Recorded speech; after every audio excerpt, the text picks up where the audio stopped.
Let me go to Representative Phillips. Thank you, Chairwoman Bass, and greetings and gratitude to all of our witnesses today in this important hearing. Strengthening democratic institutions. Do you get closer to your laptop? There you go. Okay. Is that a little better? Yep. Okay. Thank you, everybody. Strengthening democratic institutions and exposing democratic backsliding is terribly important work and a distinct priority of mine in Congress. The United States is not perfect. We all see what's happening in our very own country right now. But what is important is that we are constantly working to improve, to strengthen, and to encourage free and fair elections all around the world, including in our own country, and to use our voices powerfully, but also peacefully. I'd like to start to talk about, my question will be first about Ethiopia.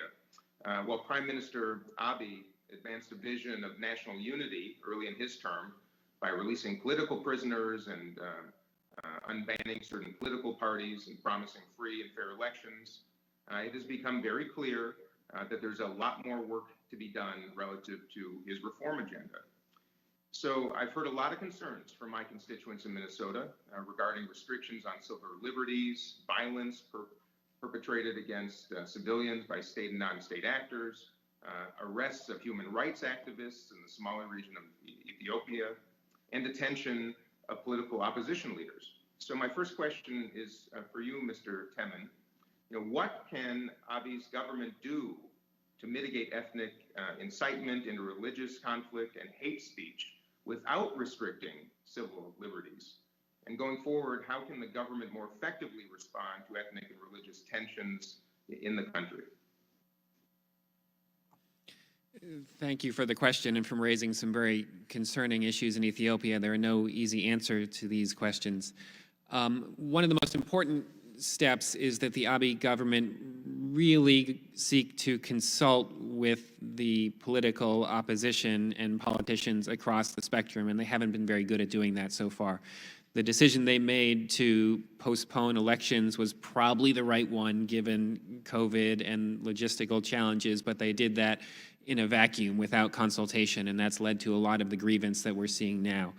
Elections are now supposed to happen in 2021, so the government needs to start now a real process of consultation with the entire political spectrum to talk about the road between here and those elections and how those elections can be as free, fair, and transparent as possible. Those elections really can be transformative. But the government simply has to stop reaching for these tools of past repression that we really thought were relegated to history. And they need to be called out on that, frankly. The U.S. and the rest of the world should not be in the business of celebrating Prime Minister Abiy. That probably happened a little bit too much, a little bit too quickly, even given some of the remarkable early steps. But we need to be in the business of strengthening Ethiopian institutions and Ethiopian civil society and those who are investigating and highlighting the abuses that are going on. The ethnic violence is substantial, and it is hard to contain. I will note that there are voices that are fanning this ethnic animosity across the spectrum, many of them in Ethiopia. Some of them are outside of Ethiopia, too. And we do need to keep an eye on those voices, including in the diaspora, who do sometimes fan the flames of ethnic tension. Now, thank you, sir. And we also have elections coming up in Cote d'Ivoire on October 31st, I believe. Of course, it's clear that the country is at risk as well for large-scale violence against civilians. According to the U.S. Holocaust Memorial Museum, early warning signs of mass atrocity are already visible and certainly warrant attention.